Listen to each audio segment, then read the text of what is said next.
क्या हाल चाल है सब लोग के। आज हमारी कंपाउंड इंटरेस्ट की क्लास सेकंड रहने वाली है और मुझे उम्मीद है कल आपको सारी चीज़ें बहुत अच्छे समझ में आई होंगी और आप लोगों ने एक बार रिवीजन भी कर लिया होगा। ठीक है, आज हम फिर कुछ नई चीज़ें यहाँ पे सीखेंगे, नए नए कॉन्सेप्ट। बेसिकली कल हमने जो सीखा था आज हम उसकी प्रैक्टिस करेंगे, है ना। जो हमने कल टेक्निक सीखी थी, क्योंकि बहुत सारे बच्चों ने पहली बार ऐसी ट्रिक्स देखी थी कि इतने तरीके से हम कर सकते हैं, तो आज हम बहुत ज़्यादा नया करने के बजाय जो कल हमने सीखा था आज उसकी प्रैक्टिस करेंगे। ठीक है, तो मैं क्वेश्चंस भी यहाँ पे मैं आपके लिए कुछ लेकर आया हूँ, कुछ हम लोग मन से कुछ क्वेश्चंस लेंगे और उनकी प्रैक्टिस करेंगे। तो बेसिकली आज हम क्या क्या करने वाले हैं, और कल का आपने देखा ही होगा, कल मैंने आपको सबसे पहले पूरे टाइप्स बताए थे, है ना, कि हम इस चैप्टर में कितने टाइप के क्वेश्चंस करने वाले हैं और ये आपको समझ में आ गया होगा। ठीक है, फिर कल हमने चार्ट बनाया था, सिंपल इंटरेस्ट कंपाउंड इंटरेस्ट में डिफरेंस देखा था कि क्या डिफरेंस होता है, फिर अलग अलग तरीके से कैलकुलेशन किया था, पूरा एक ट्री हमने बनाया था एरो के थ्रू कि कैसे कैलकुलेशन होता है। और मैंने आपको होमवर्क भी दिया था 30% और 5% का। कितने लोगों ने 30% का और 5% का चार्ट बनाया? यस या नो लिखकर जल्दी से मुझे बताओ। ठीक है, क्योंकि वो मैं आपको भी सबसे पहले बनवाने वाला हूं। फिर आज हम 3 मेथड्स पे डिटेल में बात करने वाले हैं। कौन कौन सी मेथड? सबसे पहले हम बात करेंगे डायरेक्ट इफेक्टिव रेट निकालने की, है ना। कल मैंने आपको 2 साल का बताया था, अभी मैं आपको 3 साल का बताऊंगा। डायरेक्ट इफेक्टिव रेट हम कैसे निकालेंगे इस पे बात करेंगे, इसकी प्रैक्टिस करेंगे। ये सीखने के बाद मैं आपको बताऊंगा जो स्टैंडर्ड रेशो है ना, जो कल हमने बहुत बेसिक ऊपर ऊपर देखा था कि 2:1 या 3:1 इनका क्या मतलब होता है, आज इन पे हम सवाल करेंगे। और ये सिखाने के बाद तीसरा हम फ्रैक्शंस जो होते हैं या रेशो जो होता है हमारा प्रिंसिपल और अमाउंट का, ठीक है, मूलधन और मिश्रधन का, इन तीनों ट्रिक्स पे आज हम बात करने वाले हैं और इन तीनों के ही क्वेश्चंस हम लोग सॉल्व करेंगे। ठीक है, तो आज के बाद फिर आपको कभी कोई दिक्कत नहीं आएगी और आप खुद लॉजिक लगा पाओगे। जैसे ही आपको क्वेश्चन दिखेगा आप खुद डिसाइड कर पाओगे कि आपको कौन सी मेथड को यूज करना है। ठीक है, चलिए, बहुत अच्छी बात है, बहुत सारे बच्चों ने बनाया है, वेरी गुड। देखो ये होना भी चाहिए, है ना। मतलब आप ये मत सोचो कि आप घर पे बैठे हो, आप ये मान के चलो कि आप क्लास में पढ़ रहे हो। अगर आप यहां मेरे पास क्लास में आए होते तब भी तो आपको बनाना होता, मैं आपकी कॉपी चेक करता।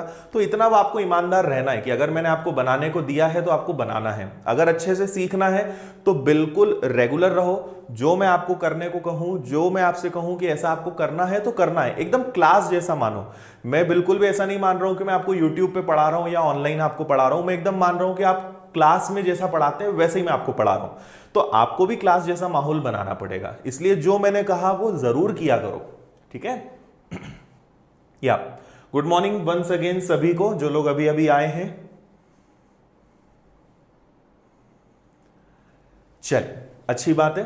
तो अब हम यहां पे सबसे पहले देख लेते हैं। पहले मैं आपको चार्ट बनवा देता हूं, और जो लोग कल नहीं थे क्लास में, छोटी सी आपको मतलब सजेशन ये रहेगा कि आप आज की क्लास अटेंड कर लो, आपको सब समझ में आएगा। पर कल की क्लास अगर किसी ने नहीं देखी है तो वो जरूर देख लेना, नहीं तो आपको दिक्कत होगी।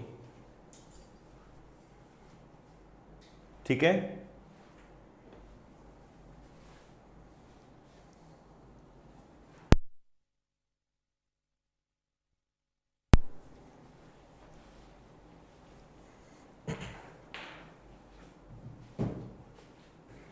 चलिए तो स्टार्ट करें, है ना। इन 3 मेथड्स पे हम बात करने वाले हैं। जो लोग अभी आए हैं उन्हें मैं बता दूं, और आप इस वीडियो को, इसकी लिंक और शेयर कर दें, बाकी लोग और ज्यादा से ज्यादा जुड़ें, उतना अच्छा यहां पे रहेगा। तो इन 3 चीजों पे हम बात करने वाले हैं। डायरेक्ट इफेक्टिव रेट कैसे निकालते हैं, स्टैंडर्ड रेशो से क्वेश्चंस कैसे सॉल्व करते हैं, और फ्रैक्शन या रेशो प्रिंसिपल और अमाउंट, मूलधन और मिश्रधन के अनुपात से हम क्वेश्चंस कैसे सॉल्व करते हैं, इन पे हम बात करेंगे। तो सबसे पहले तो जो चार्ट मैंने आपको बनाने के लिए दिया था उस पर बात कर लेते हैं। तो मैंने आपको होमवर्क में दिया था 30% का चार्ट। ठीक है, तो देखो, एक तरफ हम लिख देंगे ईयर्स, एक तरफ लिख देंगे सिंपल इंटरेस्ट, एक तरफ लिख देंगे कंपाउंड इंटरेस्ट, और एक तरफ हम लिखेंगे इनमें आने वाला डिफरेंस। ठीक है, अब आप लोगों ने जो बनाया है इसको मैच करना। ठीक है, और अब आप इधर ध्यान दें, क्योंकि मैं आपके कमेंट ज्यादा नहीं पढ़ूंगा। जब मुझे लगेगा मैं खुद आपसे कहूंगा कि अब आप कमेंट कीजिए। बाकी मैं बीच बीच में थोड़ा थोड़ा आपको देखते रहूंगा। कमेंट्स पे हम थोड़ा सा कम ध्यान देंगे, है ना, जहां जरूरी होगा वहां। और आपको भी मेरी सलाह रहेगी कि आप भी कमेंट्स पे मत ध्यान दिया करो, कोई क्या लिख रहा है क्या कर रहा है सब छोड़ो, 1 घंटे आपको पूरा यहां ध्यान देना है। आप सीखने आए हो, यहां ध्यान दो। कमेंट्स आप बाद में भी पढ़ सकते हो, है ना, तो मैं भी कमेंट्स पे ध्यान नहीं दूंगा, आप भी ज्यादा मत देना। हाँ, जहां दिक्कत है बिंदास लिखना, जहां जरूरी होगा मैं भी आपसे कहूंगा आप भी लिख देना, इधर ध्यान दें। तो हम यहां पे चार्ट बनाएंगे 30% का, पहला साल, दूसरा साल, तीसरा साल। पहले साल ये 30% रहेगा, 1 साल का ब्याज 30%, तो चक्रवृद्धि ब्याज भी कितना रहेगा 30%। दोनों में डिफरेंस कितने का आएगा 0, पहले साल अंतर होता ही नहीं। दूसरे साल 2 साल में ये हो जाएगा 60, तो ये भी हो जाएगा 60। अब चक्रवृद्धि ब्याज क्या बोलता है, चक्रवृद्धि ब्याज मूलधन पे भी ब्याज लेता है और पिछले साल के ब्याज पर भी ब्याज लेता है। तो अब ये कहेगा कि भाई मुझे पिछले साल के ब्याज पर ब्याज दो, तो 30% पर रेट भी हमारा 30% है। तो आपको पता ही है 30 का अगर 30% निकालोगे तो वो कितना आएगा 9 जुड़ गया, टोटल आ गया आपका 69%। और अब आप देखिए दोनों में अंतर कितने का आ गया 9% का, ठीक है। तीसरे साल क्या होगा, ये 90% हो जाएगा और ये भी 90 होगा। फिर चक्रवृद्धि ब्याज क्या कहेगा कि मुझे दोनों पर ब्याज दो, है ना। जैसे ही आगे बढ़े पुराने जितने भी ब्याज लगे हैं सब पर बार बार ब्याज देना है। तो 30 का 30% कितना होता है 9, ठीक है। और 69 का 30%, 69 इंटू 30/100, इसको जब आप सॉल्व करोगे तो ये आएगा आपका 207 और पॉइंट लग जाएगा 20.7, ठीक है। 9 तिया 27, 18 और 2 20, तो ये आ जाएगा आपका 20.7। और अगर आप इन तीनों को प्लस कर दोगे तो यह आएगा 119.7%। और अगर हम दोनों में ध्यान से डिफरेंस देखेंगे तो यह आ जाएगा आपका 29.7%। समझ में आया, ठीक है। जल्दी से बता दीजिए सभी को क्लियर है, यही बनाया था चार्ट आप लोगों ने।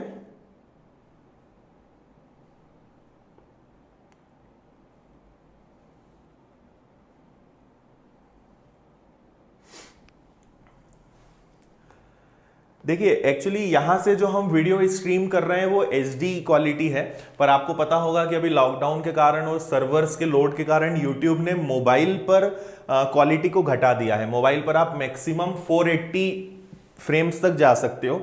अगर आप कंप्यूटर यूज करोगे, लैपटॉप यूज करोगे तो वहां आप यही वीडियो HD क्वालिटी में लाइव देख पाओगे, है ना। बाकी मोबाइल्स पे पूरे इंडिया में YouTube ने क्वालिटी कम कर दी है, 480 से ज्यादा आप किसी वीडियो को चला नहीं सकते, इसलिए शायद आपको क्वालिटी में दिक्कत आ रही होगी। बाकी लैपटॉप पे, मोबाइल्स पे, आप कंप्यूटर पे चलाओगे आप HD में इस वीडियो को देख सकते हो, ठीक है। और ये वीडियो बाद में भी आप देखोगे, ये वीडियो बाद में भी रिकॉर्डेड रहेगा, तो जब भी YouTube वापस से HD क्वालिटी कर देगा ये वीडियो आपको HD में ही मिलेगा, ठीक है। चलिए ये हमने सीखा था, इसके बाद हम नेक्स्ट बात करते हैं, सॉरी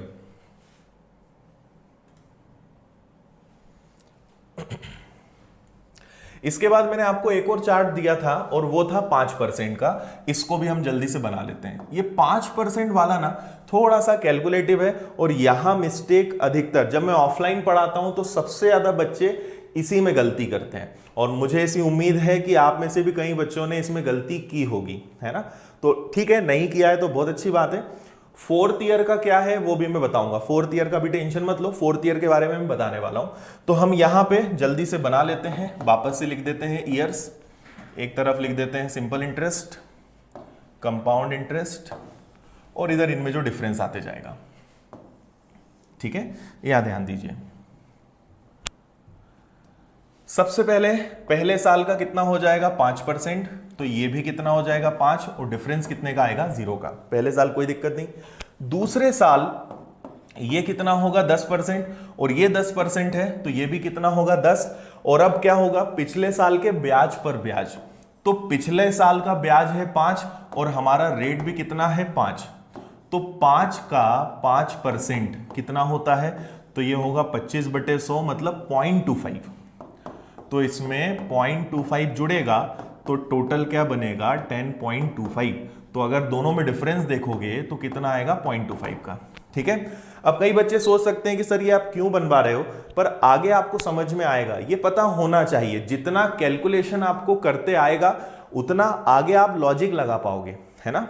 इससे हमें क्वेश्चन सॉल्व नहीं करना है, इससे हम क्वेश्चंस में कोई लॉजिक मतलब इनका यूज नहीं करेंगे, पर आप लॉजिक और ट्रिक्स इन्हीं के बेस पे लगा पाओगे। इसलिए इतना सीख लो आज और मेरे साथ मेहनत कर लो, और फिर कल से आप देखना आपको कितना फायदा मिलने वाला है। बस जो मैं आपसे कहते जा रहा हूं, जो करवाते जा रहा हूं, बस करते चलो आप साथ में, आपको मजा आएगा। तीसरे साल कितना हो जाएगा 15, ये भी कितना हो जाएगा 15। अब वो दोनों पर ब्याज लेगा, है ना। इस 5 का 5% तो हमने निकाला, 5 का 5% 0.25, इसका हमें निकालना है। तो देखो क्या करेंगे हम, 10.25 का 5% हमें निकालना है, सॉरी 10.25 का 5% हमें निकालना है, ठीक है। तो मैं क्या करूंगा, 1025 में 5 का गुणा कर लेंगे तो ये आ जाएगा 5125, दशमलव के बाद 2 अंक हैं तो नीचे 4 अंक के बाद दशमलव लग जाएगा, तो ये बन जाएगा आपका 0.5125। और अगर आप सबको जोड़ देते हो तो सबको जोड़ने पर ये क्या बनेगा, 15.7625, ठीक है। तो इन दोनों का डिफरेंस कितना हो जाएगा, 0.7625। क्लियर है। कितने लोगों का ये वाला चार्ट भी सही बना था? देखो डेली हम लोग की क्लास 10:15 बजे से रहती है ना, 10:15 बजे से रोज क्लास अब आपकी चलेगी। अभी हम कंपाउंड इंटरेस्ट पढ़ रहे हैं, बाकी टॉपिक्स भी आगे पढ़ेंगे। कितने लोगों का ये चार्ट सही बना था, जल्दी से बता दीजिए।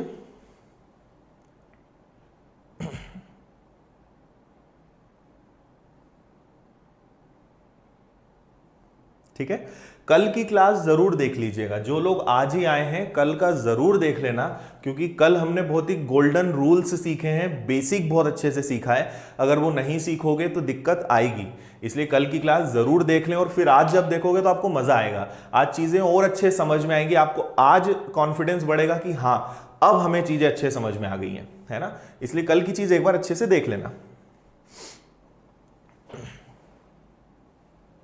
ये बनाना आप सीख गए, मतलब आप बारीकियां समझ रहे हो चक्रवृद्धि ब्याज की, है ना।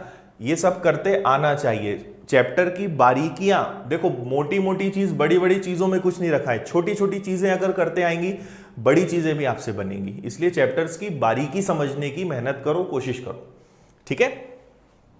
चलो आगे हम बढ़ते हैं, ये आपको समझ में आ गया है। अब हम 1 बाय 1 शुरू करते हैं। आज हमें 3 चीजों पे काम करना है। तो सबसे पहला जो मैंने आपसे कहा था कि किसी भी रेट का डायरेक्ट इफेक्टिव रेट कैसे हम निकालेंगे उस पे बात करेंगे।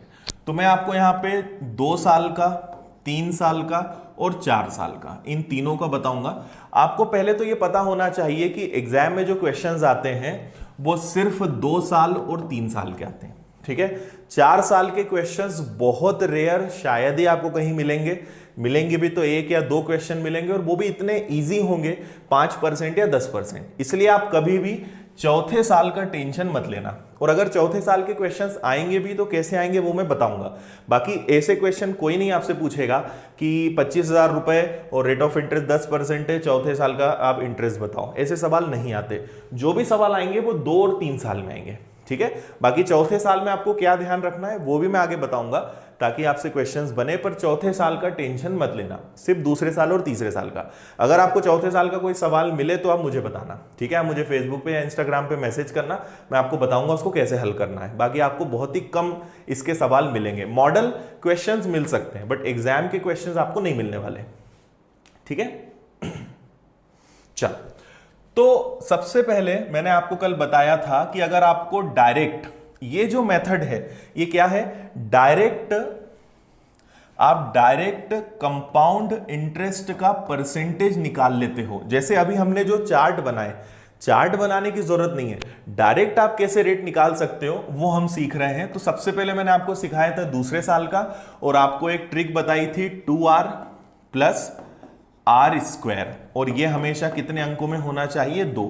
ये मैंने आपसे कहा था। या आप डायरेक्ट क्या कर सकते हो, डायरेक्ट आप इसको नहीं भी यूज करो तो भी डायरेक्ट काम हो जाएगा। एक बार जल्दी से रिवाइज करा रहा हूं, फिर तीसरे साल पे आते हैं। देखो जैसे मान लो आपको 6% का दूसरे साल का चक्रवृद्धि ब्याज बताना है। हम बात कर रहे हैं फिलहाल सिर्फ दूसरे साल की, ठीक है। तो दूसरे साल का चक्रवृद्धि ब्याज क्या होगा, आपको पहले डबल करना है और उसका वर्ग करना है। तो 6, 1 साल का 6 तो 2 साल का कितना होगा 12, और 6 का वर्ग कितना होगा 36। ये आ गया दूसरे साल का चक्रवृद्धि ब्याज। अगर ब्याज की दर 6% है तो 2 साल का साधारण ब्याज कितना होगा, साधारण ब्याज 12 होगा, लेकिन चक्रवृद्धि ब्याज कितना होगा 12.36। ठीक है। फिर अगर 9% है तो 1 साल का 9 तो 2 साल का 18, और 9 का बस वर्ग करना है, कितना आ जाएगा 81। इसके बाद अगर ब्याज की दर 4% है तो 1 साल का 4 तो 2 साल का 8, और 4 का वर्ग कितना होगा 16। ठीक है। फिर आगे देखें, अगर 3% है तो 1 साल का 3 तो 2 साल का 6, और 3 का वर्ग, ये ध्यान रखना है कितना करेंगे 0.9। हमेशा 2 अंक होने चाहिए। मैंने आपसे पहले ही कहा है कि 2 अंक होते हैं। बेसिकली यहां पे हम 100 का भाग दे रहे होते हैं इसमें, तो 100 का भाग देंगे मतलब 2 अंक होने चाहिए, तो 0.9 है ना। और यहां बता देता हूं, इसके बाद हमने एक और चीज सीखी थी कि अगर मान लो 15% हो तो 1 साल का 15 तो 2 साल का कितना 30, और 15 का वर्ग 225। अब देखो 225 में अगर 100 का भाग दोगे तो क्या होगा 2.25, तो ये जुड़ के आपका क्या बन जाएगा 32.25। क्लियर है। तो इस तरीके से हम किसी भी रेट का दूसरे साल का चक्रवृद्धि ब्याज निकाल सकते हैं। अगर एग्जैक्ट नंबर है तो फ्रैक्शंस में क्या करेंगे वो मैं आज आपको सिखाऊंगा। ठीक है।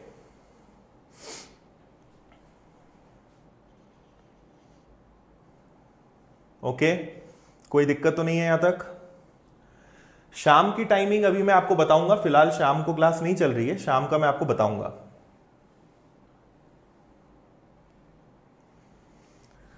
बिल्कुल, आगे बढ़ते हैं। क्लियर नहीं दिख रहा है मुझे, तो क्लियर दिख रहा है यहां पर,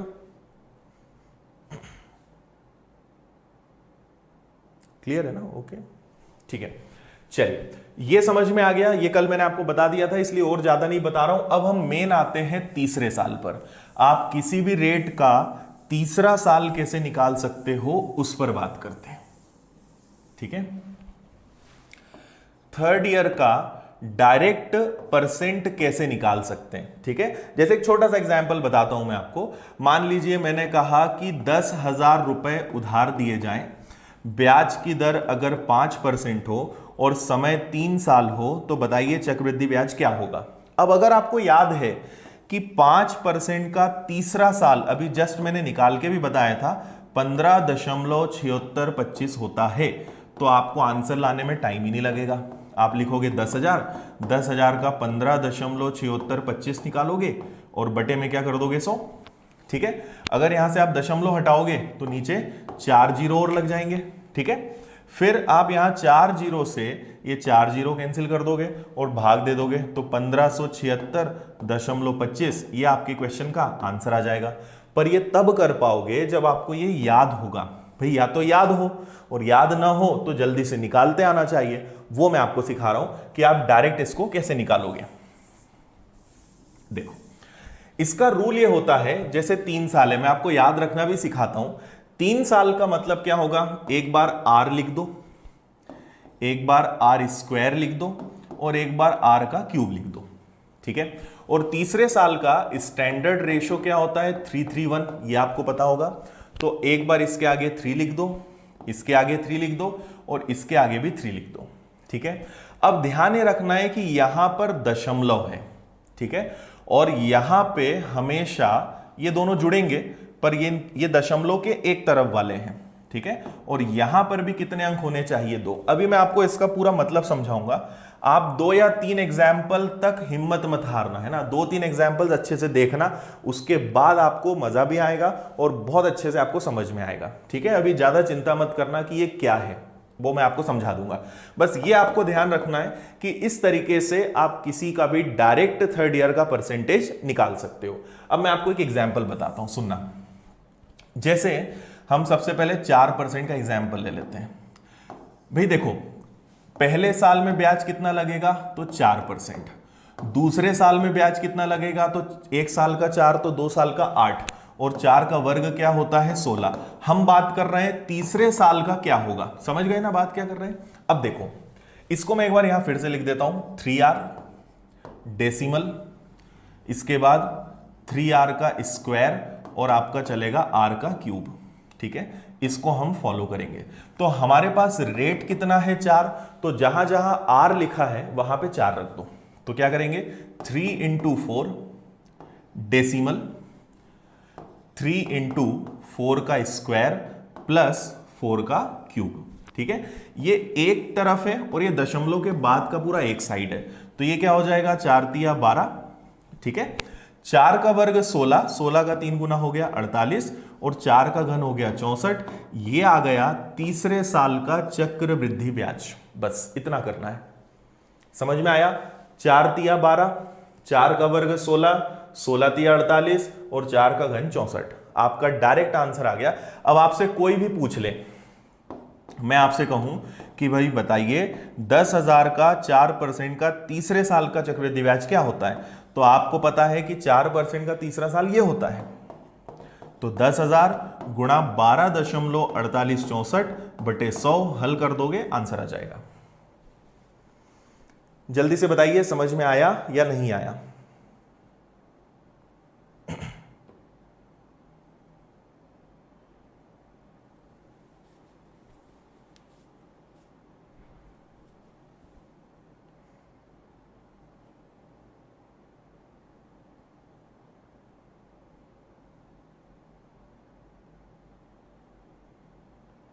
बताइए जल्दी, कोई दिक्कत है।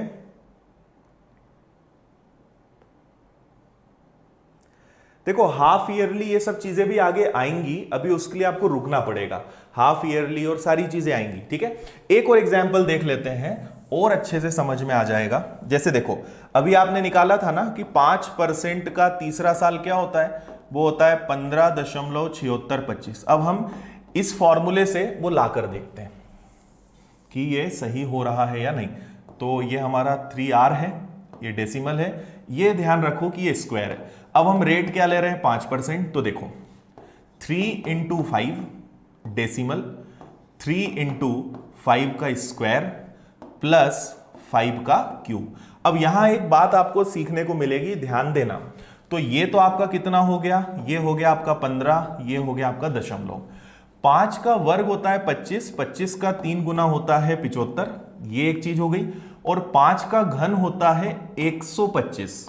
ठीक है, अब यहां पर एक बात ये समझो, मैंने क्या कहा था कि 2 अंक से ज्यादा नहीं होना चाहिए। अगर 2 अंक से ज्यादा है तो इधर जितना ज्यादा है वो इधर जुड़ेगा, कैरी होगा, हासिल का होगा। अगर इधर भी ज्यादा हो रहा है तो वो इधर जुड़ेगा। अभी आगे सारे एग्जाम्पल से समझ में आएगा। अब यहां ये है, देखो यहां पर इस 2 के साथ दिक्कत नहीं है, 5 के साथ दिक्कत नहीं है, पर ये 1 है, तो ये जो 1 है ये कैरी होगा इधर। तो देखो ये क्या हो जाएगा 15, 75 में 1 जोड़कर हो जाएगा ये 76 और 25 वैसा का वैसे ही रहेगा। ये आ गया आपका तीसरे साल का चक्रवृद्धि ब्याज 15.7625। ठीक है, बताओ जल्दी से, अब तो समझ में आया होगा थोड़ा।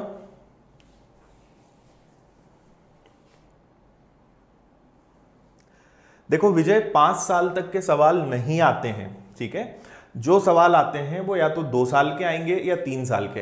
एग्जामिनर हमेशा आपको कंपाउंड इंटरेस्ट में खासकर उसी लेवल का सवाल देगा जो बिना कैलकुलेटर के और जल्दी से सॉल्व हो सकता है, इसलिए आप चिंता मत करो। अब अगर 5 साल का पूछना है तो वो तो 10 साल का भी आपसे पूछ सकता है, पर नहीं पूछेंगे। पूछेंगे तो 2 साल का या 3 साल का, क्योंकि इसका कैलकुलेशन बिना कैलकुलेटर के हम जल्दी कर सकते हैं। ठीक है, या तो क्योंकि हमारे पास एग्जाम में टाइम कम होता है, तो या तो फिर हमें टाइम 3 घंटे की जगह 5-6 घंटे का मिले तो हम 8 साल या 10 साल का निकाल देंगे, पर उतना टफ क्वेश्चन नहीं पूछते।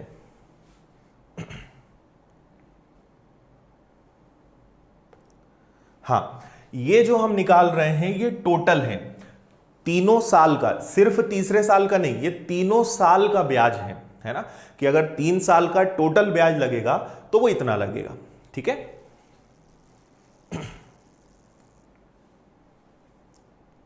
चलो और मैं आपको बता देता हूं, और एक एग्जाम्पल हम देख लेते हैं। अगला 6%, या चलो एक काम करें, आप लोग बना के बताओ 6% का। इसी तरीके से मुझे तीसरा साल निकाल के जल्दी से बताओ। एक बार आप बता दो, फिर मैं बताऊंगा, चेक हो जाएगा, है ना। जल्दी से बताओ और कमेंट भी कर दो।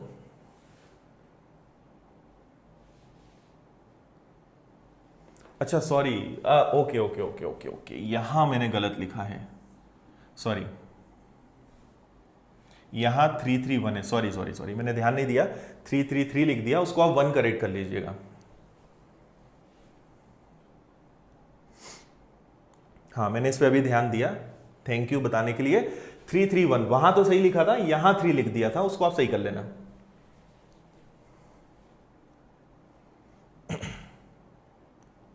हो जाता है कभी कभी लिखने में, क्योंकि मेन समझाने पर ध्यान होता है तो कई बार हो जाता है, उसको करेक्ट कर लिया करो, और अगर कुछ लगे तो बता भी दिया करो, उसमें कोई दिक्कत नहीं है।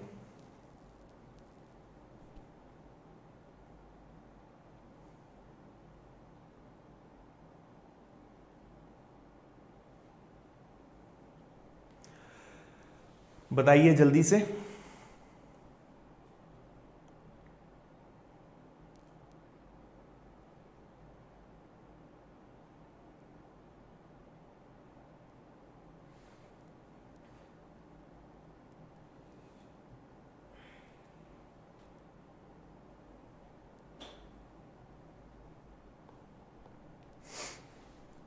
चलो करेक्ट।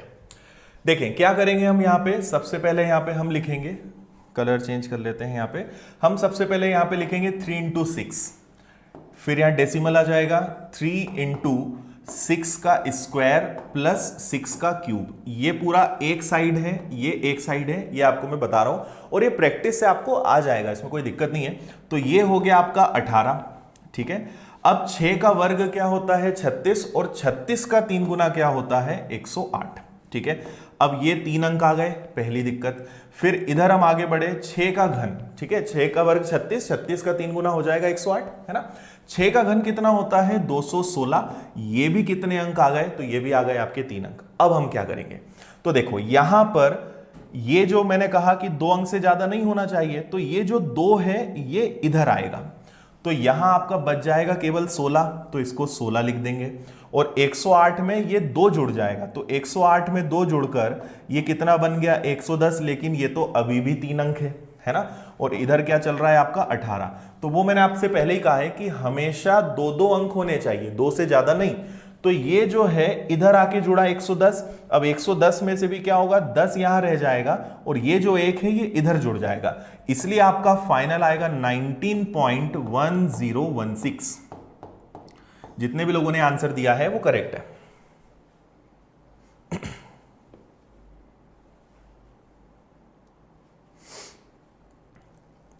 देखो ये सारे एग्जाम्स के लिए है, आप किसी भी एग्जाम जिसमें भी कंपाउंड इंटरेस्ट आता है उसमें ये आपको काम आएगा, है ना। इसलिए आपको कंपाउंड इंटरेस्ट सीखना है तो आप इसको अटेंड करें।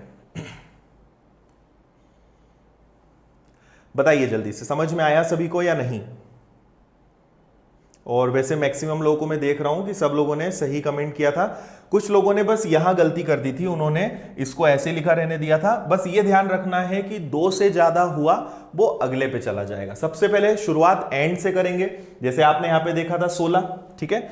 यहां पे अगर 16 था तो कोई दिक्कत नहीं थी, ये 2 जो है इधर गया, 108 में 2 जोड़ा 110, पर ये अभी भी 3 अंक है, तो फिर यहां पे 10 को हमने छोड़ा, और ये जो 1 है ये इधर गया, तो हमारा फाइनल क्या बन गया 19.1016, 19.1016, ठीक है। और एक कर लेते हैं, 8% का करके बताइए अब आप जल्दी से कि 8% का तीसरा साल क्या होगा,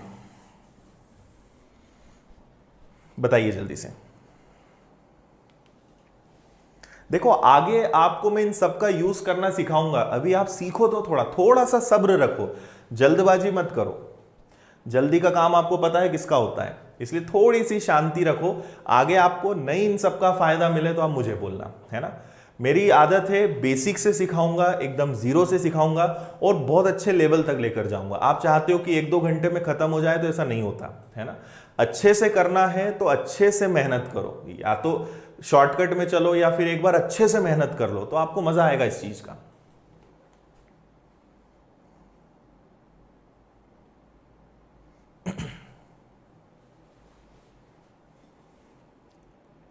हाँ, क्वेश्चंस होमवर्क के लिए भी मिलेंगे आपको, पीडीएफ भी मिलेगी प्रैक्टिस के लिए, क्लास में भी हम क्वेश्चंस करेंगे, सब करेंगे। पहले मैं आपको सिखाऊं तो पहले आपको क्वेश्चंस के लायक तो बनाऊं कि आप क्वेश्चंस करोगे कैसे, तो आपको सारी चीजें बनेंगी। वेरी गुड, बहुत सारे बच्चों ने आंसर दे दिए हैं। देखिए हम यहां पर क्या करेंगे, 3 इंटू ये हो जाएगा आपका 8, ये हो गया आपका 3 इंटू 8 पॉइंट, ये एक पार्ट हो गया। फिर आप करोगे 3 इंटू 8 का स्क्वायर प्लस 8 का क्यूब, ये एक चीज हो गई, ये एक चीज हो गई, ठीक है। तो ये तो आपका हो गया 24, ठीक है। केवल इसमें वैल्यू रखना है, और क्योंकि मैं आपको अभी सिखा रहा हूं तो एकदम बच्चों जैसा वैल्यू रख रख के बता रहा हूं, आपको ऐसे नहीं करना है, आपको बिना लिखे अपने दिमाग में कैलकुलेशन करना है और आदत बनाओगे तो बनने लगेगा, ठीक है। 8 का वर्ग कितना होता है 64, और 64 का अगर आप 3 गुना करोगे तो कितना आएगा 192, ठीक है, 192 आ गया। और 8 का घन कितना होता है, तो वो होता है 512। अब ये 3 अंक हैं और ये भी कितने अंक हैं, 3 अंक हैं, कोई दिक्कत यहां तक, ठीक है। अब यहां पे सबसे पहले ये इधर जाएगा, तो 24.192 में 5 जुड़ेगा तो क्या बन जाएगा 197, और अब ये फ्री हो गया, यहां पे 2 अंक बचे। अब 197 का भी एक इधर जाएगा, तो 24 में 1 जोड़ेगा 25, और बचा कितना 97 12, 25.9712%। ये आ गया आपका 8% का तीसरा साल, ठीक है। वेरी गुड, देखो बहुत अच्छा लग रहा है, आप लोग के आंसर्स आ रहे हैं और आप लोग सीख रहे हो, है ना। और देखो मैथ्स, मैंने आपसे पहले भी दिन कहा था कि केवल प्रैक्टिस का खेल है। मेरा एक बार जब मेरा काम यहां खत्म हो जाता है, मैंने आपको ये सिखा दिया कि अब ये कैसे आएगा, अब आपके ऊपर डिपेंड करता है कि आप इसको कितना प्रैक्टिस कर रहे हो। जितना प्रैक्टिस करोगे उतना इसमें आप स्ट्रांग होते जाओगे, और वैसे तो अच्छी प्रैक्टिस होगी ना तो आपको ये सब चीजें वैसे ही याद हो जाती हैं। अगर याद नहीं भी करोगे तो आपके पास भी टेक्निक है, ठीक है। चलो, तो बाकी क्वेश्चंस आप कर लोगे। अब मैंने आपके लिए इसको लेकर एक क्वेश्चन निकाला है, तो वो क्वेश्चन पर हम चलते हैं। इसको हटा देते हैं। चलिए, एक छोटा सा सवाल है आपके लिए, करिए सब लोग इसको। 8,400 रुपए, 7% और 3 साल का चक्रवृद्धि ब्याज क्या होगा। जो मैंने आपको भी बताया उसी तरीके से आप करोगे। तो आपको इसमें थोड़ा सा टाइम लगेगा क्योंकि पहले 7% का तीसरा साल निकालना है। तो आप करो और मुझे आंसर बताओ, ठीक है।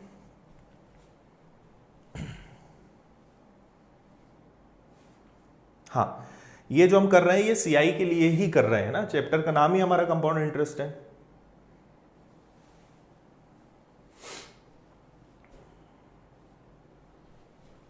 छोटा सा क्वेश्चन आपके पास यहां लिखा हुआ है, 8,400 रुपए, 7% की दर, समय 3 साल, चक्रवृद्धि ब्याज क्या होगा।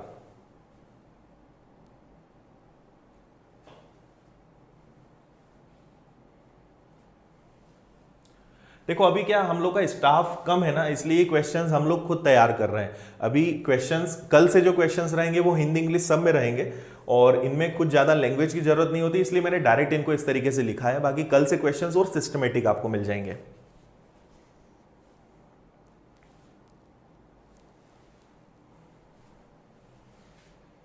करिए जल्दी। देखो पहले तो आपको क्या करना पड़ेगा, 3r प्लस, या प्लस को हम हटा के दशमलव लिख दें, है ना, 3r स्क्वायर और r का क्यूब। ये फॉर्मूला थोड़ा दिखने में अजीब है पर प्रैक्टिस होने के बाद बहुत अच्छे से बनने लगता है। तो इसको आपको सॉल्व करना है। तो पहले तो 7% का आपको तीसरा साल निकालना है। निकाल लोगे, जल्दी से बताओ क्या आ रहा है।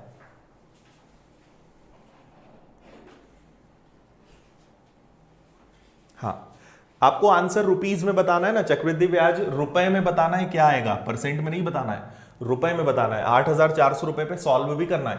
तो ये हो गया आपका 3 इंटू 7 पॉइंट, 3 इंटू 7 का स्क्वायर प्लस 7 का क्यूब, है ना।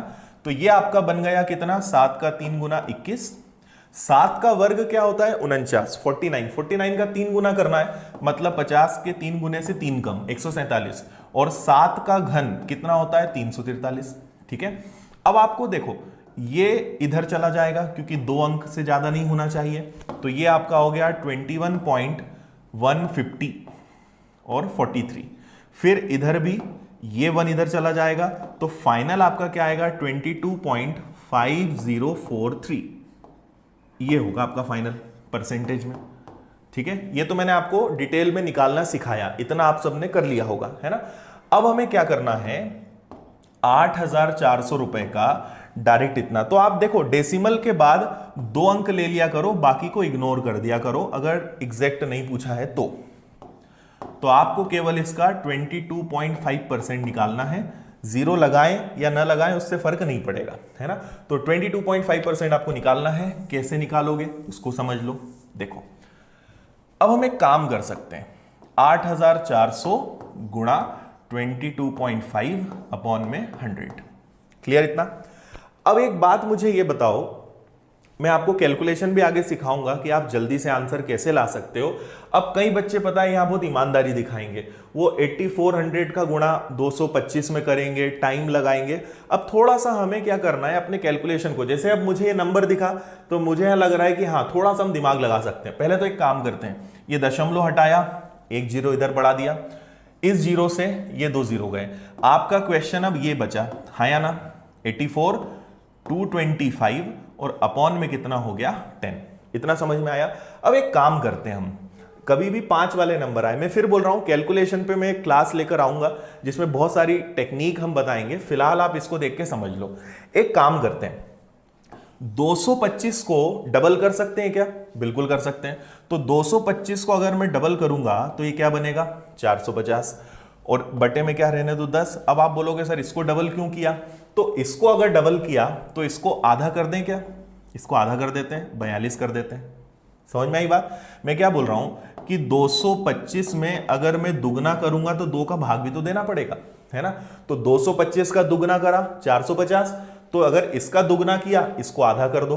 अब आपका क्वेश्चन सॉल्व करने में बहुत आसान हो जाएगा। देखो 45 का दुगना कितना होता है, 90 का 0 हासिल का 9, 45 का 4 गुना 180, 180 में 9 जोड़ा 189, ये आपका आंसर आ गया 1890। बताओ कितने लोग का आंसर आया? हाँ वेरी गुड, कुछ लोगों ने एग्जैक्ट भी लेकर आए हैं। ट्रिक समझ में आई या नहीं आई? कैलकुलेशन में आपका अच्छा करवा दूंगा, कैलकुलेशन पे भी हम वीडियोस लेकर आएंगे, मैं आपको सिखाऊंगा। अब जैसे जैसे क्वेश्चंस कंडीशंस आती जाएंगी मैं आपको उसकी ट्रिक बताते जाऊंगा कि ऐसा हम दिमाग लगा सकते हैं। ये बहुत काम आने वाली चीज है, ये बार बार आपके काम आएगी। किसी एक संख्या को डबल कर दो तो इधर उसको आधा करना पड़ेगा, इसमें अगर 4 गुना करता इसको 4 से भाग देना पड़ता, तो हमने उसको आसान बना लिया। देखो कितना आसान हो गया, 45 दूनी 90 का 0 कैरी 9, 45 का 4 गुना 180 और 9 189, आंसर आ गया। बताओ जल्दी से, क्लियर है?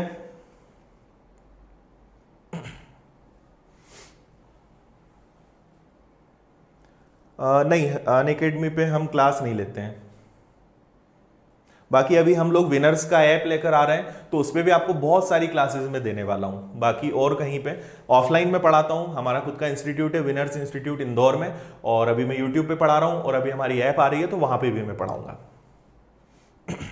ठीक है, कैलकुलेशन पे हम और काम करेंगे। चलो इतना समझ में आ गया है ना। टाइम क्या हो गया, हमें टाइम का भी ध्यान रखना है। ओके आगे बढ़ते हैं, मैं आपको और प्रैक्टिस कराऊंगा, क्वेश्चंस दूंगा। अभी जस्ट मुझे केवल 7% और तीसरा साल इस पर फोकस करना था, इसलिए मैंने आपको ये बताया।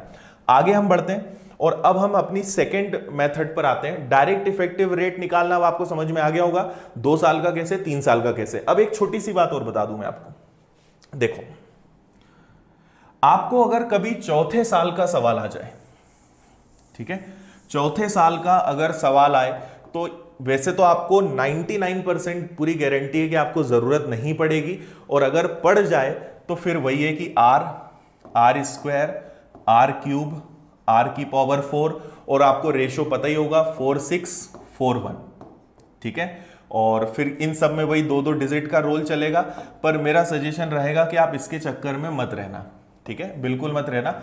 मैं आपको बस 2 रेट्स बता देता हूं, आप उनको याद कर लेना, आपको कभी चौथे साल में दिक्कत नहीं आएगी, ठीक है। सिर्फ 2 रेट्स के क्वेश्चन आज तक आए हैं, एक 5% का और एक 10% का, ठीक है। तो इन दोनों के चौथे साल की वैल्यू याद कर लो, या तो आप निकाल के देख लेना। 21.550625, थोड़ी सी बड़ी है, और ये होता है आपका 46.41। बस ये 2 वैल्यू आप याद कर लो, चौथे साल में आपको कभी दिक्कत नहीं आएगी। भले वो हाफ ईयरली हो, क्वार्टरली हो, हर जगह आपको ये काम आएगा। इसके अलावा चौथे साल का टेंशन आप मत लो, है ना।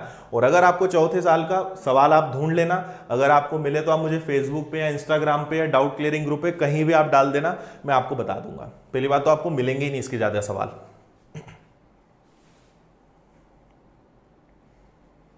क्लियर है। 21.550625%। देखो मैक्सिमम तो हमें बस इतना ही लेना है 21.55, पर मैं पूरा आपको बता रहा हूं, कभी एग्जैक्ट लेना पड़ जाए तो। और ये एग्जैक्ट है 46.41, ठीक है। बस ये दो याद कर लो। अगर ब्याज की दर 5% है तो 4 साल में ये इतना हो जाता है, 10% है तो इतना हो जाता है। दोनों आराम से याद भी हो जाएंगे, कोई दिक्कत नहीं आएगी आपको। चलिए आगे बढ़े। अब हम अपनी सेकेंड मेथड की बात करते हैं, जो कौन सी है, स्टैंडर्ड रेशो मेथड। जो स्टैंडर्ड रेशो है, जिसका मैंने आपको कल इंट्रोडक्शन दिया था। देखो आज हमारा बेसिक ऑलमोस्ट खत्म हो जाएगा और कल से फिर हम टाइप वाइज क्वेश्चंस पे चलेंगे। आज से वैसे मैंने क्वेश्चंस प्रिपेयर किए थे, पर शायद आज हम वहां तक नहीं पहुंच पाए। देखो 2 साल का, 2 इयर्स का स्टैंडर्ड रेशो क्या होता है, 2:1। और 3 इयर्स का स्टैंडर्ड रेशो क्या होता है, 3:3:1। और 4th ईयर का, जिसकी आपको जरूरत नहीं पड़ेगी ज्यादा, वो है 4, 6, 4 और 1, ठीक है। अब ये आए कैसे, वो मैं आपको एक बार जल्दी से बता देता हूं। कल भी मैंने बताया था, जस्ट मैं फास्ट रिवाइज करा रहा हूं। अगर 10,000 रुपए 10% और 3 साल हो तो क्या होगा, पहला साल, दूसरा साल, तीसरा साल, ठीक है। देखो मेरी आदत है, कहां से चीज बनी वो मैं जरूर बताता हूं। तो 10,000 रुपए का 10% कितना होता है, 1,000। दूसरे साल का भी ब्याज कितना होगा, 1,000। और चक्रवृद्धि ब्याज में क्या होता है, पिछले साल पे भी ब्याज लगेगा। तो 10,000 का 10% कितना होता है, 100, ठीक है। फिर तीसरे साल भी ब्याज कितना लगेगा, 1,000। अब पहले साल के ब्याज पर ब्याज 100, दूसरे साल के ब्याज पर ब्याज 100, और दूसरे साल के ब्याज पर ब्याज कितना हो जाएगा, 10। अब आपको यहां ये देखना है, अगर आपसे केवल 2 साल का पूछा जाए तो 2 साल में ध्यान देना, 2 साल में केवल इतना देखना, ठीक है। मुझे बताओ 2 साल में 1000 कितनी बार आया है, तो 1000 आया है 2 बार, और 100 कितनी बार आया है, 1 बार। तो ऐसे हम लिखते हैं 2:1, ठीक है। अगर 3 साल की बात करें तो अब 3 साल के केस में आप पूरा देखना, इतना पूरा देखना। तो 3 साल में देखो जरा, 3 साल में देखो 1000 कितनी बार आया है, 3 बार। 100 भी कितनी बार आया है, 3 बार। और 10 कितनी बार आया है, 1 बार। ऐसे ही मैंने आपसे कल कहा था कि चौथा साल भी आप करके देखना, आपको उसमें भी समझ में आएगा कि ये चीजें होती कैसे हैं। क्लियर है।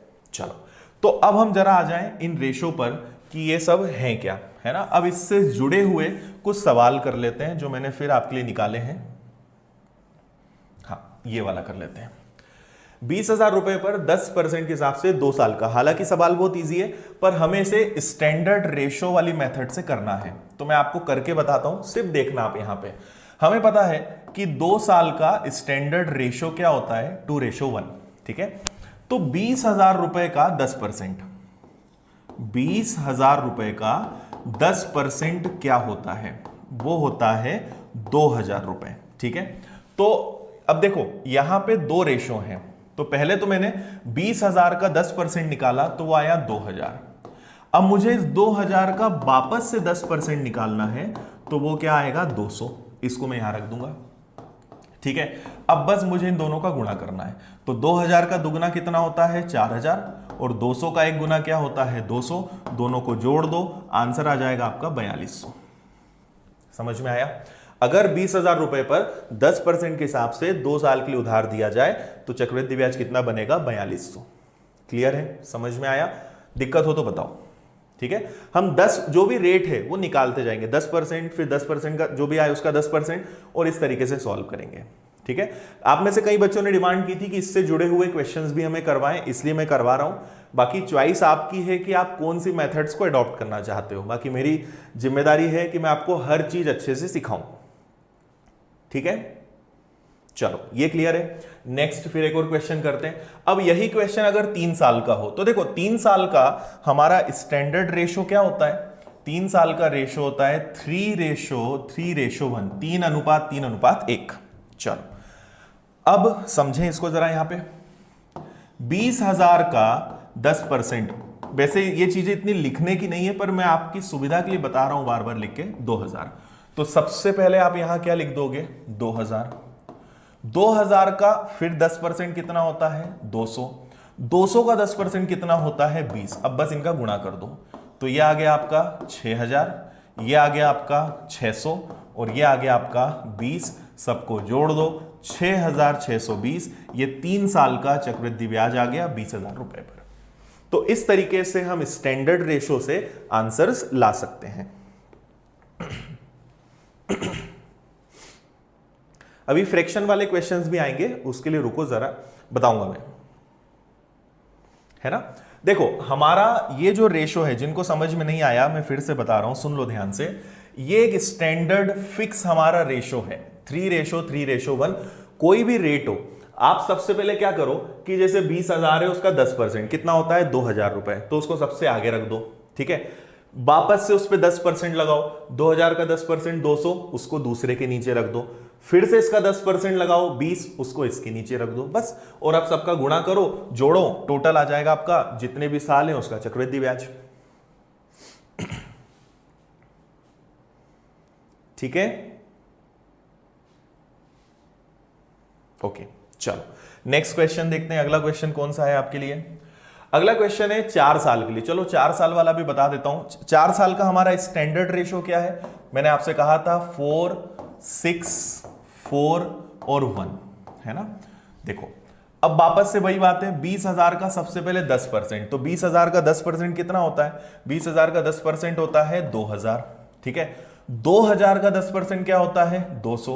200 का 10% क्या होता है? 20। 20 का 10% क्या होता है? 2। समझ में आई बात? सबसे पहले मूलधन का 10%, 20,000 का 10% 2,000, फिर 2,000 का 10%, 200 का 10%, 20 का 10%। अब सबको गुणा करके बस जोड़ना है।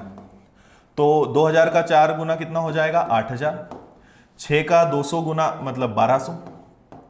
4 का 20 में गुणा करेंगे 80 और 2 का 1 में गुणा करेंगे 2। सबका बस गुणा करना है, जोड़ दो सबको, तो ये हो गया 9,282।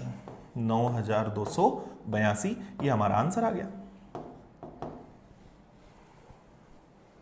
बताइए कोई दिक्कत?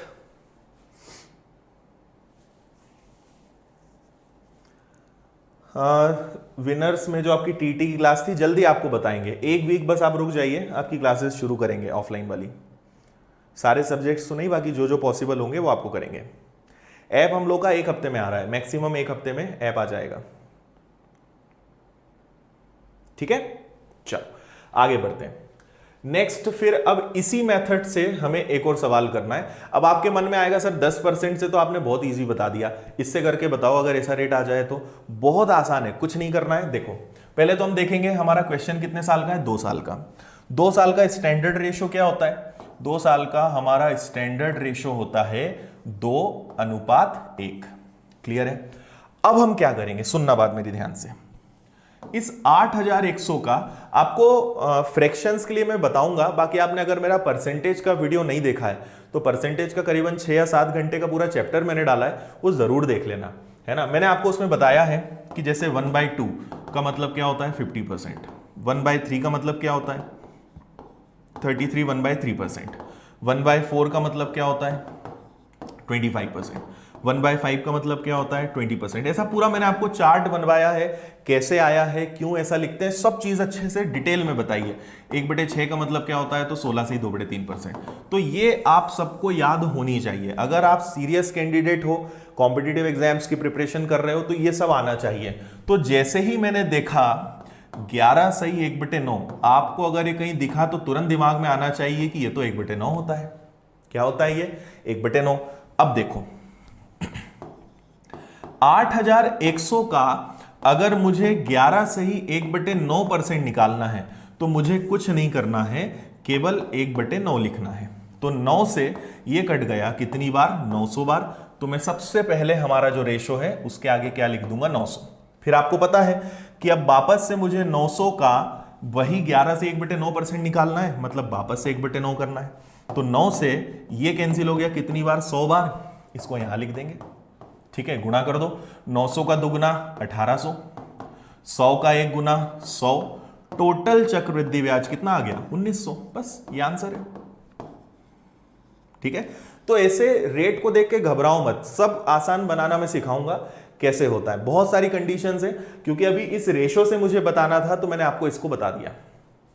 बताइए और कोई दिक्कत है?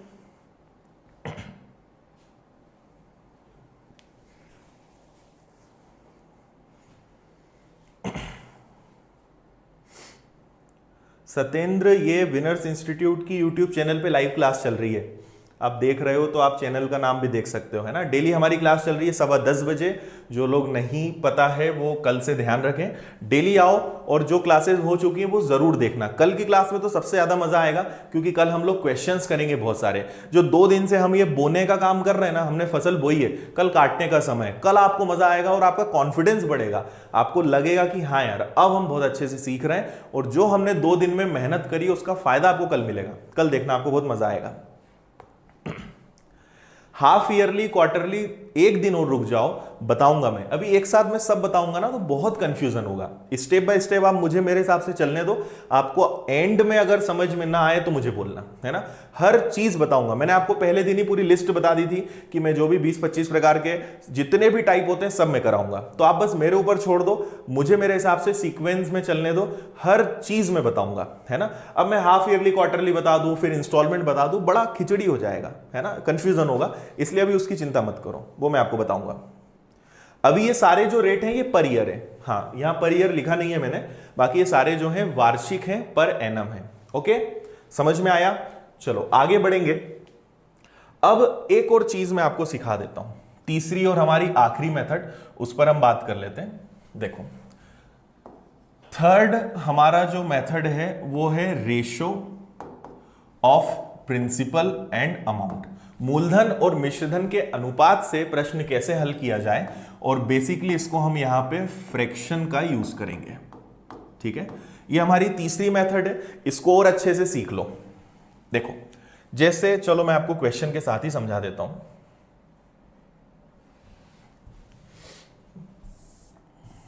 देखो क्या बात कर रहे हैं हम कर रहे हैं रेशो मेथड, किसका, प्रिंसिपल और अमाउंट का।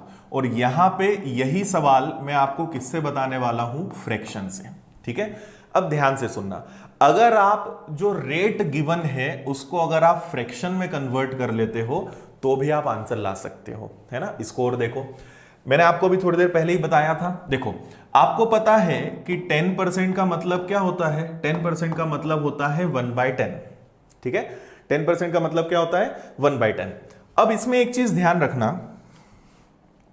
ये जो 1/10 में नीचे हमेशा क्या होगा, प्रिंसिपल, नीचे हमेशा क्या होगा, मूलधन, ठीक है। और ऊपर जो आप लिखोगे ये हमेशा होगा इंटरेस्ट, मतलब ये क्या होगा, ब्याज। कि अगर 10 रुपए उधार दोगे तो 10% के हिसाब से ब्याज कितना बनेगा, 1। जैसे मान लो मैंने कहीं पे लिखा 16 सही 2/3% ब्याज की दर है, तो 16 सही 2/3 देखते ही आपका दिमाग चलना चाहिए कि ये तो 1/6 होता है। 1/6 में 6 का मतलब क्या है कि अगर 6 रुपए मूलधन होगा तो उस पे ब्याज कितना लगेगा, 1। 6 पर 1 रुपए क्या लगेगा, ब्याज। अच्छा, हमेशा 1/6 हो ऐसा जरूरी नहीं है। मान लो मैं 15% लिख दूं, ठीक है, तो 15% की फ्रैक्शन वैल्यू क्या होती है, वो होती है 3/20।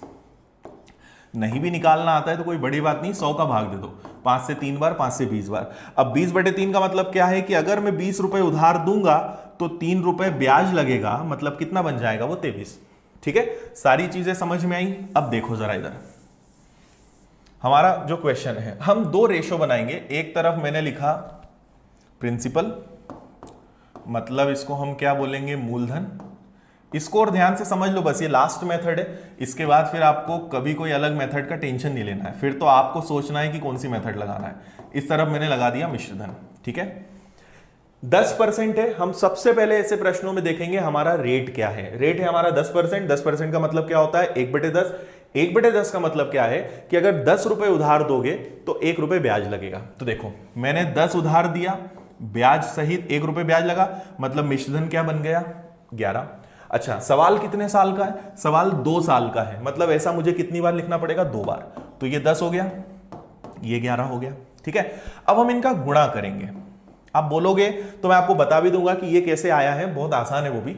तो देखो इसका मैंने गुणा किया तो ये 100 आ गया, इसका मैंने गुणा किया तो ये 121 आ गया, और ये जो है हमारा रेशो आ गया मूलधन और मिश्रधन का, कि अगर मैं 100 रुपए उधार दूंगा तो मुझे ब्याज सहित कितना पैसा मिलेगा 121। और अगर आप इन दोनों में डिफरेंस देखोगे तो दोनों में डिफरेंस कितने का है 21 का, और यही क्या है कंपाउंड इंटरेस्ट है। इतनी बात समझ में आई या नहीं आई, ठीक है। अब हम अपने सवाल पे आते हैं। देखो अगर ब्याज की दर 10% है तो उसकी फ्रैक्शन वैल्यू होती है 1/10। समझ में आ रहा है ना सभी को, ठीक है। देखो आशीष 1/6 कैसे होगा यहां भी बताना मुश्किल होगा। आप एक बार परसेंटेज की मेरी फर्स्ट क्लास देख लो, आपको यूट्यूब पे ही मिल जाएगा। उसमें मैंने पूरा समझाया है कि 16 से ही 2/3, 14 से ही 2/7, 11 से 1/9 ये सब क्या है। तो आप प्लीज उसको एक बार देखो, आपको समझ में आएगा, क्योंकि उसमें बहुत टाइम लगेगा मुझे समझाने में, ठीक है। यहां ध्यान दीजिए। तो हमने मूलधन और मिश्रधन, अब यहां पे थोड़ा सा अनुपात लगेगा। देखो अब मुझे बताओ कि अगर मूलधन 100 हो तो ब्याज मिश्रधन क्या बनेगा 121, पर मूलधन 100 रुपए है क्या, मूलधन कितना है, मूलधन तो 20,000 रुपए। तो देखो 20,000 रुपए मूलधन है, पर वास्तव में मूलधन कितना है 100। तो ये मैंने 100 का भाग दे दिया, मूलधन में मूलधन का भाग देंगे। और आपसे अगर मिश्रधन बोला है तो यहां गुणा कर दो 121 का, और अगर आपसे बोला है कि नहीं ब्याज बताओ तो ब्याज कितना है हमारा 21, तो यहां गुणा कर दो किसका 21 का। 2 जीरो से 2 जीरो गए, 21 का 200 में गुणा करा, आंसर आ गया आपका 4200 रुपए। समझ में आया या नहीं आया। इसको बोलते हैं फ्रैक्शन मेथड, मतलब कि आप जो भी आपका प्रतिशत में दिया हुआ है उसको आप भिन्न में बदल लो और इस तरीके से हल करो और आपका आंसर आएगा, है ना। प्रतिशत में यही सवाल हम कमी वृद्धि में करते हैं, है ना। प्रतिशत में जो कमी वृद्धि वाले सवाल नहीं होते हैं, जनसंख्या में कमी वृद्धि और चीनी के मूल्य में, शक्कर के मूल्य में, आय व्यय, वो सब यही है ना। तो आप उससे लिंक करोगे ज्यादा अच्छे समझ में आएगा। और परसेंटेज भी मैंने बहुत अच्छे से बेसिक से हाई लेवल तक पढ़ाया है। परसेंटेज में अगर आपको दिक्कत है वो सारे वीडियोस आप जरूर देख लेना। हाँ ये रेलवे के लिए भी बिल्कुल इंपॉर्टेंट है, ठीक है। समझ में आया। और आपको अगर याद हो तो हमने यही चीज अनुपात से भी सॉल्व की थी। यही क्वेश्चन देखो अनुपात से सॉल्व किया था, आंसर वही आया था 4200, ठीक है। क्लियर है, जल्दी से बताइए कोई डाउट। चलो और आगे देखते हैं। अब हमारे पास अगला क्वेश्चन है 48,400 रुपए 5% की दर और 2 साल। तो हम वापस से रेशो बनाएंगे। एक तरफ मैं लिख देता हूं प्रिंसिपल, एक तरफ लिख देता हूं अमाउंट, मूलधन और मिश्रधन। अच्छा जिनको इसमें दिक्कत है वो ध्यान रखना, अगर मूलधन दिया है तो हम भाग भी किसका देंगे, मूलधन का। अगर ये मिश्रधन होता तो मैं किसका भाग देता, मिश्रधन का। बहुत बेसिक अनुपात की बहुत बेसिक चीज है, अनुपात में आगे पढ़ाऊंगा, बाकी इतना तो आपको पता होगा, है ना, इसमें कोई बड़ी बात नहीं है। और यहां पे हम हमेशा क्या रखते हैं, जो आपसे पूछा गया है। तो आपसे पूछा है ब्याज, तो हमने ब्याज रख दिया। और आगे देखो, आगे समझ में आएगा आपको। देखो हमारे पास इस बार रेट ऑफ इंटरेस्ट क्या है 5%। 5% की फ्रैक्शन वैल्यू होती है 1/20, ये सबको पता है ना। 5/100 1/20। 1/20 का मतलब क्या है कि 20 रुपए हो गए तो ब्याज कितना लगेगा 1। तो देखो 20 रुपए थे, 1 रुपए ब्याज जोड़ के क्या बन गया 21। और ऐसा कितने साल करना है, 2 साल। तो 20 से वापस से क्या हो गया 21। क्लियर है। गुणा करो तो ये क्या बन जाएगा आपका 400, इनका गुणा करो तो 21 का वर्ग कितना होता है 441, ठीक है। अब देखो कि अगर मूलधन 400 है तो मिश्रधन 441 और दोनों का अंतर कितना है 41, और इसको हम क्या बोलते हैं चक्रवृद्धि ब्याज। ये यूनिट्स में हो गया बेसिकली, है ना। अब देखो 48,400 गुणा, पहले तो ये क्या है, ये मूलधन है, तो इसमें भाग भी किसका देंगे, मूलधन का। तो भाग देंगे 400 का और गुणा किसका करेंगे, जो आपसे पूछा है। तो अगर मिश्रधन पूछेंगे तो 441 का गुणा, ब्याज पूछेंगे तो 41 का गुणा। 2 जीरो से 2 जीरो गए, 4 से कैंसिल हुआ 121 बार, 41 का 1 गुना 41 हासिल का 4, 41 दूनी 82, 82 और 4 86 हासिल का 8, 41 और 8 49। आंसर आ गया 4961। बताओ जल्दी से, समझ में आया या नहीं आया?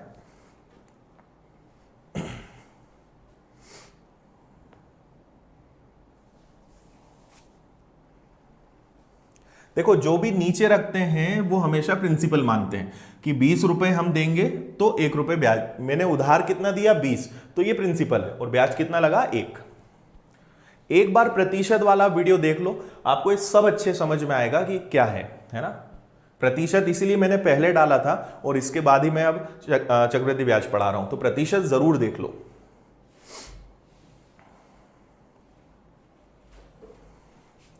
इसमें एसआई क्या होगा? एसआई तो देखो बहुत आसान है। अगर एसआई तो कुछ करना ही नहीं है, 1 साल का 5 तो 2 साल का कितना होगा 10%। 10% निकालना है, ये 4840 रुपए आपका चक्रवृद्धि ब्याज, साधारण ब्याज आ गया। ठीक है, साधारण ब्याज में तो कोई दिक्कत ही नहीं है। आगे बढ़ते हैं, चलो 2-3 क्वेश्चंस और बचे हैं, उसको जल्दी से सॉल्व कर लें। क्लास का हमारा वैसे 1 घंटा पूरा हो गया है। चलो इसको आप लोग करोगे क्या या मैं करके बता दूं? देखो 16% सबसे पहले आपको क्या करना है, भिन्न में बदलना है। ठीक है, तो 16% अगर याद नहीं है तो 16/100, 4 चौक 16 और 4 से कट जाएगा कितनी बार 25 बार, 4/25। देखो एक तरफ लिखा मैंने वापस से मूलधन और एक तरफ लिख दिया मिश्रधन। अब बात समझना, बहुत मजा आएगा। 4/25 का मतलब क्या है कि अगर 25 रुपए, नीचे हमेशा मूलधन और ऊपर हमेशा ब्याज, 25 रुपए उधार देंगे तो ब्याज कितना लगेगा? अगर 25 रुपए होंगे और उसका मैं 16% ब्याज निकालूंगा तो 25 रुपए पे ब्याज कितना लगेगा? 4 रुपए। ये इसका मतलब होता है। ठीक है, इसमें कंफ्यूज मत होना। तो देखो अब हम क्या करेंगे, 25 पर 4 ब्याज, हमेशा एक नहीं आएगा, कुछ भी आ सकता है, समझ सोचना, ऊपर हमेशा एक ही आएगा। तो देखो 25 पे 4 जुड़ेगा तो 25 में 4 जुड़ के कितना हो गया 29, और वापस से ऐसा कितने साल हुआ है 2 साल। और लिख दो एक बार, 25 से 29। क्लियर है? अब देखो इसका गुणा करो 625, 29 का करो 841, ये अनुपात आ गया। ये मूलधन है, ये क्या हो गया आपका मिश्रधन। इन दोनों का अंतर अगर हम इनको घटा लें तो देखो इनका अगर आप डिफरेंस लेते हो 29 का 841, ठीक है, 11 में से आप 5 घटाओगे तो कितना आएगा 6। ठीक है, यहां कितना बचेगा 3, मतलब 1 हो जाएगा, और इधर कितना बचेगा 216। अब आपको क्या करना है, अगर पहले तो ये देखेंगे कि 6250 क्या है, तो 6250 मूलधन है, तो मूलधन में भाग भी किसका देंगे मूलधन का, तो आप किसका भाग दोगे 625 का। चलो ये तो बहुत अच्छा है, काटने में दिक्कत ही नहीं होगी। और गुणा करेंगे हम, ब्याज निकालना है हमें 216, तो 216 का गुणा, ये कट गया आपका 10 बार, 216 में 10 का गुणा हुआ 2160 रुपए। ये आपका आंसर है।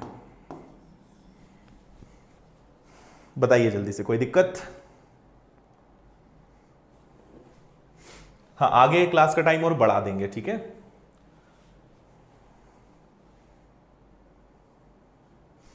डेली हम लोग कुछ एक टारगेट सेट कर लेते हैं कि आज इतना सीखना है, और टाइम हम आगे बढ़ा लेंगे।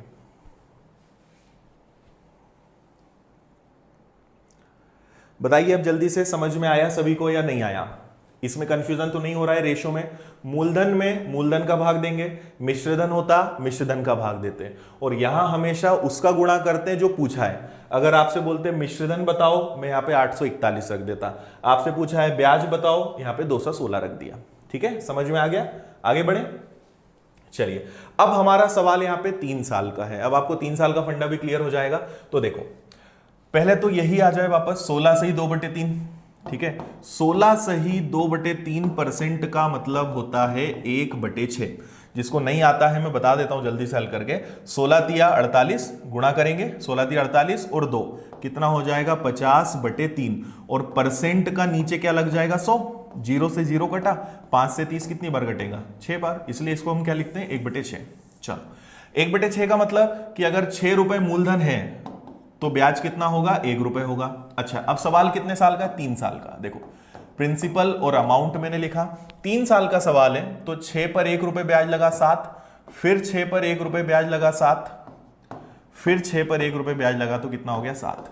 अब इनका गुणा करेंगे तो 6 का 3 बार गुणा करेंगे मतलब 216, और 7 का अगर 3 बार गुणा करोगे तो 343। ये आ गया दोनों का अनुपात। समझ आया? दोनों का अंतर ले लेते हैं तो वो हमें क्या पता चल जाएगा ब्याज। देखो ये एक्चुअल में अनुपात है ना। दोनों का अंतर लेते हैं तो 13 में से 6 जाएगा, कितना आ जाएगा 7, 3 में से 1 गया 2, 3 में से 2 गया 1, 127 यूनिट क्या है चक्रवृद्धि ब्याज है। चलो अब हमें क्या करना है, 10,800 रुपए मूलधन है तो भाग भी किसका देंगे, मूलधन का 216 का, और पूछा है ब्याज मतलब गुणा किसका करेंगे 127 का।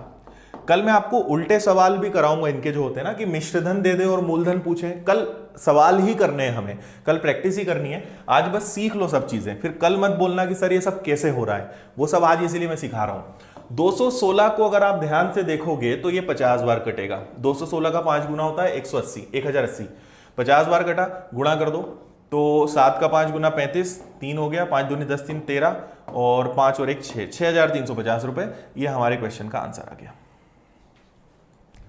बताइए जल्दी से, समझ में आया?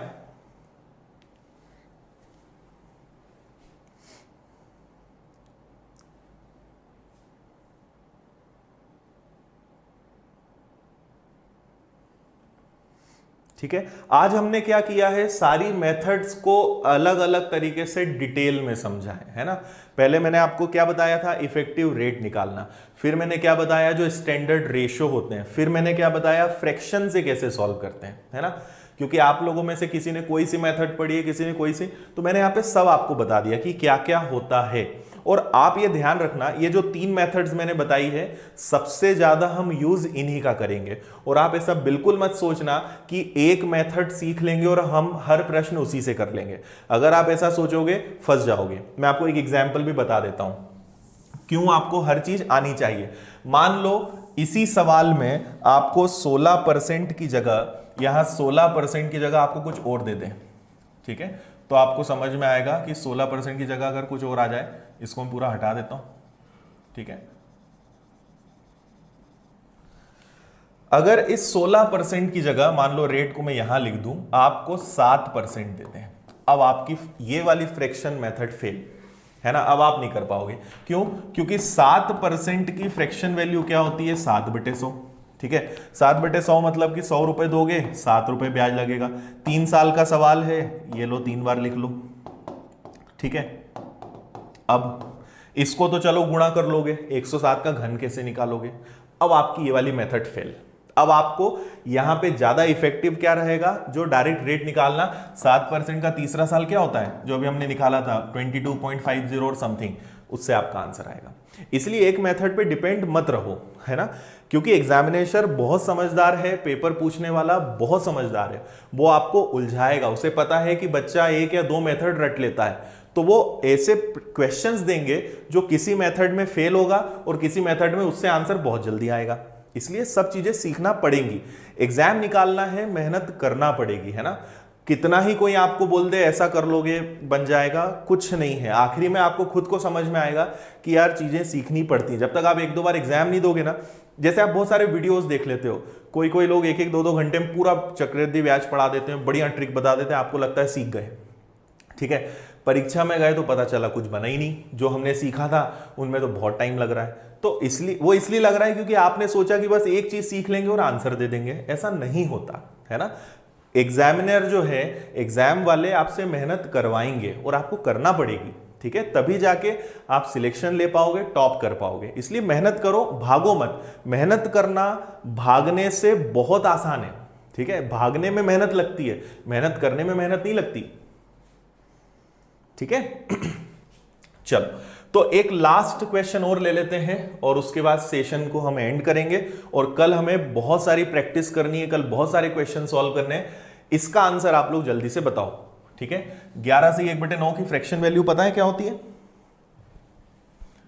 11 सही 1/9 की फ्रैक्शन वैल्यू होती है 1/9। सिंपल, करो जल्दी से, एक बार आप लोग कोशिश कर लो।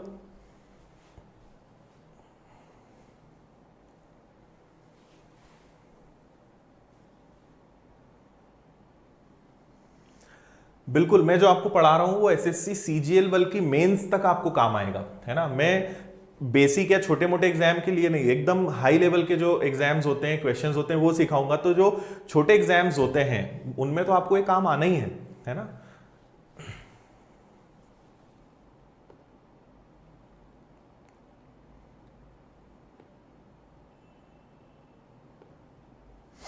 ठीक है भाई, थैंक यू। देखो, मैं वही बोलता हूं जो फैक्ट है। मैं आपको खुश रखने के लिए आपको सपने दिखा दूं कि ऐसा कर लोगे और बस हो जाएगा, कुछ नहीं है आखिरी में। क्योंकि जब आखिरी में धोखा खाओगे, जब आखिरी में सिलेक्शन नहीं होगा, तब आपको खुद ही एक्सपीरियंस समझ में आएंगे। तो इसलिए मैं वही बोलता हूं जो होता है और जो फैक्ट है। इसलिए सपने दिखाने में कोई मतलब नहीं है, कोई दम नहीं उन चीजों में, मेहनत करना पड़ेगी, फैक्ट है। चलो, कर लिया सॉल्व। तो हमारा प्रिंसिपल और अमाउंट का रेशो क्या बनेगा? 1/9 का मतलब क्या होता है? 1/9 का मतलब होता है कि 9 रुपए दोगे तो 1 रुपए ब्याज मिलेगा। ऐसा कितने साल हुआ? 3 साल हुआ। ठीक है, 3 बार लिख लो, गुणा कर लो। तो 9 9 9 9 का घन कितना होता है? 729। 10 का 3 बार गुणा करोगे कितना हो जाएगा? 1000। दोनों में अंतर कितने का आ रहा है? दोनों में आपका अंतर आ जाएगा 271 का, है ना। ठीक है, तो अब हमें कुछ नहीं करना है। 21,870 बटे ये मूलधन है, तो मैं भाग भी किसका दूंगा? मूलधन का, 729 का। और पूछा है ब्याज, तो गुणा किसका करेंगे? 271 का। ठीक है, बस इतना सॉल्व कर लेना है। तो अब हम ये देखें कि किससे कैंसिल होगा। इसको देखो, 7 या 21, 29 या 87, 3 गुना है, सिंपल 30 बार कट रहा है। 3 का गुणा कर दो, तो पहले तो 0 लिख के छोड़ दो, अब 3 का गुणा कर दो, तो 3 हो गया। 7 या 21 का 1 और 3 दूनी 6 और 2 8, 8,130 रुपए। ये हमारा आंसर है।